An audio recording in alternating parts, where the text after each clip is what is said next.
We turn the May from the spring into love, and it grows, boy, even when the sky is gray, and it shows, boy, even on a cloudy day.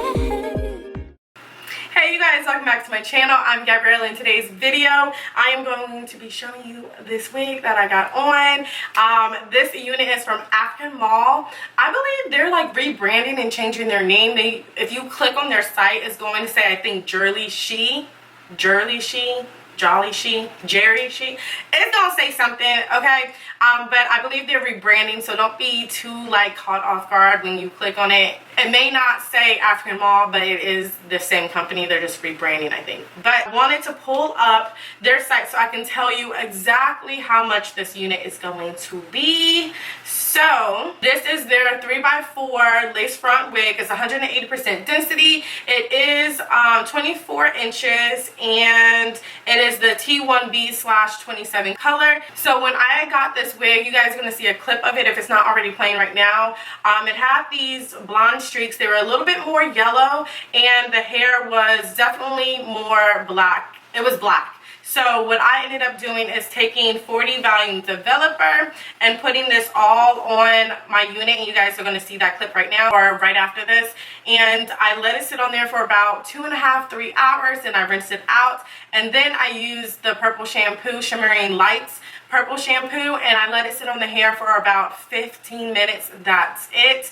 And then after that, rinsed it out, let it air dry, and that's really it. I did end up plucking the hairline, of course, and the lace is just so good, you guys. Like, it is super thin, so I didn't even feel like I had to put any baby hairs, because you know I always literally do baby hairs because that's a way that I can like finesse if the lace isn't like perfect, and it's rarely perfect, I will say that. So the fact that I was like, you know, I really don't have to wear baby hair says a lot about this lace. I'm really impressed with it. I don't know what else I need to say about this hair. Let me make sure I'm not skipping anything. This is a straight texture, so I went ahead and used my Revlon blow dryer paddle brush. I used this because I didn't want it to be bone straight, but then after that I ended up using my flat iron because I just felt like some parts needed to be like more straight. I don't know if you guys understand what I'm saying. Like, you know, when you flat iron your hair, it's just literally, I don't even know. Hot! Fuck! That hurt. Yeah.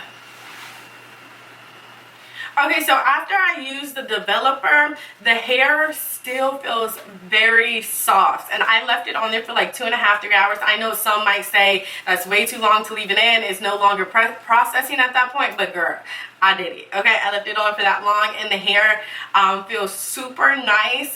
There's no snags, tangles, obviously no matting. The hair is just really freaking nice. So nice. I'm really just overall impressed.